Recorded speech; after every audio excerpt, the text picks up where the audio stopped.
Hello everyone, स्वागत है एक बार फिर से हमारे एक और न्यू वीडियो में।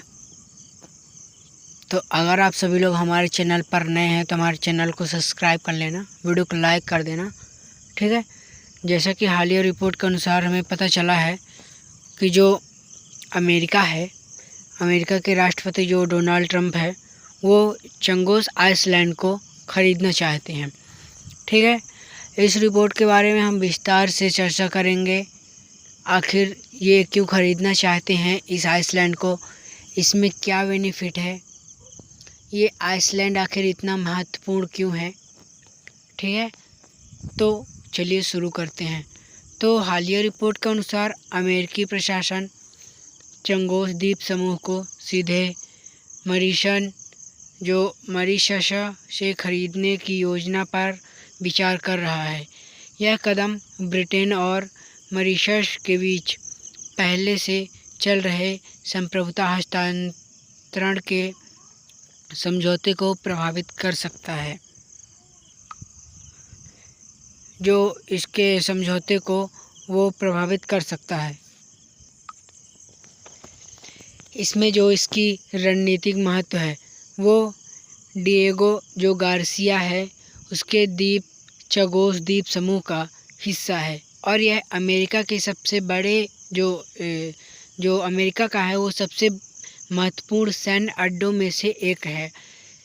हिंद महासागर में इसकी स्थिति इसे मध्य पूर्व और एशिया प्रशांत क्षेत्र में लंबी दूरी के ऑपरेशनों और खुफिया गतिविधियों के लिए अनिवार्य बनाती है। अमेरिका किसी भी स्थिति में इस सैन्य आधार पर अपनी नियंत्रण क्षमता को कमज़ोर नहीं होने देना चाहता तथा इसी के साथ जो ब्रिटेन मॉरिशस सौदे में जो बाधा क्या आती है, इसमें ब्रिटेन की सरकार ने पहले मॉरिशस को चंगोस की संप्रभुता सौंपने का समझौता किया था, लेकिन अमेरिका की चिंताओं और राष्ट्रपति डोनाल्ड ट्रंप के विरोध के कारण इस समझौते को रोक दिया गया है। अमेरिका का मानना है कि संप्रभुता के हस्तांतरण से इस बेस की सुरक्षा सबसे जो इसमें खतरे में पड़ सकती है, जो इसकी सुरक्षा है वो खतरे में पड़ सकती है तथा इसी के साथ अमेरिका की नई रणनीतिक रिपोर्टों के अनुसार अमेरिकी अधिकारियों ने ब्रिटेन को पूरी तरह से दरकिनार करके सीधे मॉरिशस से जो सौदे की बात करने का एक प्रस्ताव तैयार किया है। यह कदम अमेरिकी प्रशासन के भीतर चल रहे उन नीतिगत विकल्पों में से एक है जो डिएगो गार्सिया के भविष्य को सुरक्षित करने के उद्देश्य से बनाए गए हैं। इसी के साथ साथ हम देखें कि जो ट्रंप का प्रशासन का एक जो दृष्टिकोण है वो कैसा है। तो जो राष्ट्रपति ट्रंप ने इस पूरे मामले को एक बड़ी गलती करार दिया है। उनका मानना है कि ब्रिटेन को डिएगो गार्सिया से अपना नियंत्रण जो है वो नहीं खोना चाहिए। उन्होंने संकेत दिया है कि अमेरिकी जो अपनी राष्ट्रीय सुरक्षा के लिए एक स्वतंत्र रास्ता अपनाने में संकोच नहीं करेगा, ठीक है।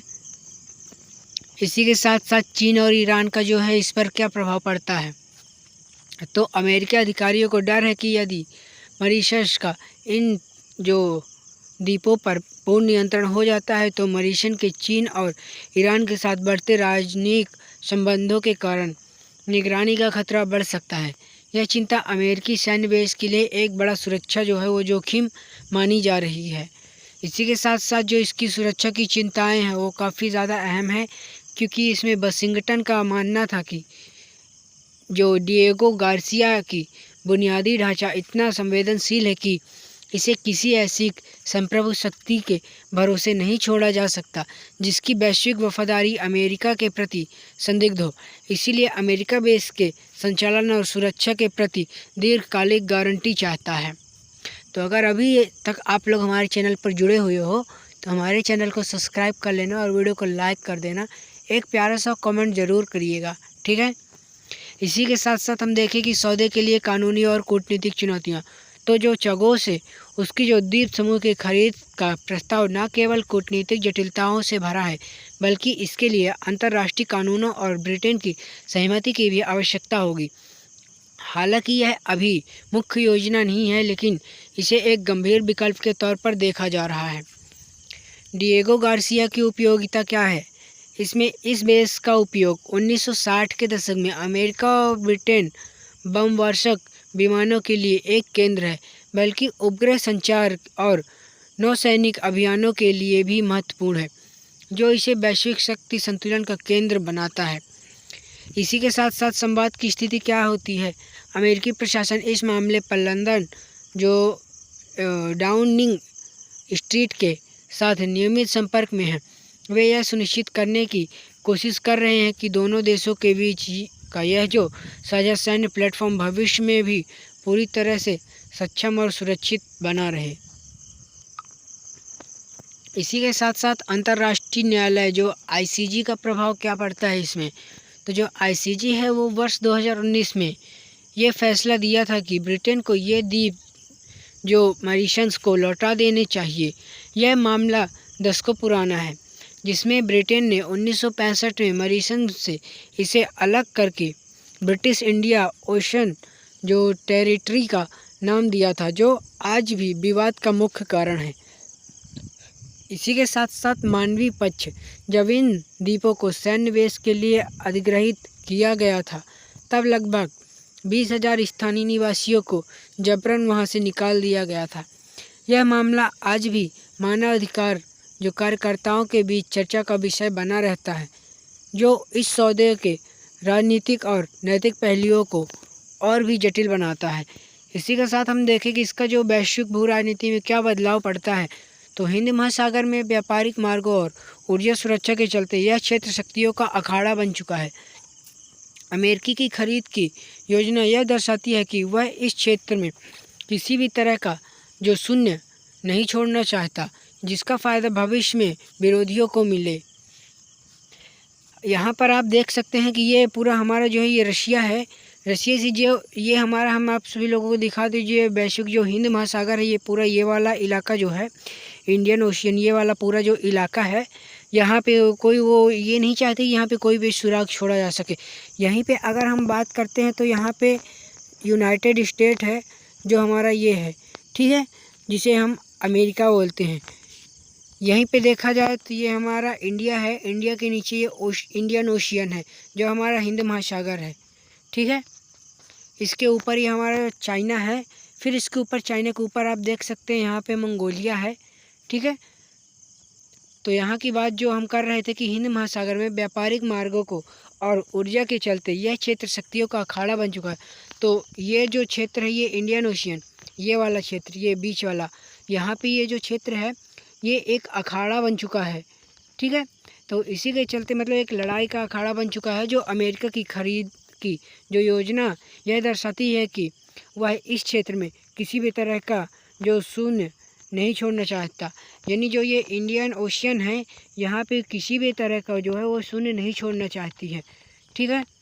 इसी के साथ साथ हम देखें जो जिसका फ़ायदा भविष्य में विरोधियों को ना मिले, यानी जो ये इंडियन ओशियन है, यहाँ पे कोई शून्य अमेरिका नहीं छोड़ना चाहता, जिसके पश्चात अमेरिका को कोई नुकसान या घाटा उठाना या सहना पड़े, ठीक है। इसी के साथ हम देखें कि ब्रिटेन की जो दुविधा है, तो ब्रिटेन की सरकार एक और अंतर्राष्ट्रीय वादों और अपने पूर्व उपनिवेशों के प्रति अपनी जिम्मेदारियों को लेकर दबाव में है, तो दूसरी ओर वह अपने सबसे पुराने और महत्वपूर्ण सहयोगी जो अमेरिका है उसको नाराज़ नहीं करना चाहती है। यह स्थिति ब्रिटेन की विदेश नीतियों के लिए एक बड़ी परीक्षा होगी। इसी के साथ साथ हम देखें कि जो संभावित परिणाम क्या है इसके, तो यदि अमेरिका सीधे चंगोस को खरीदने की प्रक्रिया शुरू करता है तो यह अंतर्राष्ट्रीय राजनीति में एक मिसाल बन सकता है, जहां कोई राष्ट्र दूसरे के क्षेत्र को केवल सुरक्षा कारणों से खरीदने का प्रयास करता है। यह कदम आने वाले समय में वैश्विक संप्रभुता की बहस को एक नया मोड़ दे सकता है। आप लोगों को क्या लगता है इसमें कि ऐसा सच में हो सकता है? तो आप लोग हमें इसका जवाब कमेंट बॉक्स में ज़रूर दीजिएगा कि क्या इसको ख़रीदने से जो है इसका जो संप्रभुता है उसके जो क्या एक नया मोड़ ये दे सकता है या नहीं। ठीक है, तो आई होप वीडियो आप सभी लोगों को अच्छी लगी होगी। अगर वीडियो हमारी अच्छी लगी है तो हमारे चैनल को सब्सक्राइब कर लेना, वीडियो को एक प्यारा सा लाइक कर देना। मिलते हैं नेक्स्ट वीडियो में, तब तक के लिए जय हिंद, वंदे मातरम।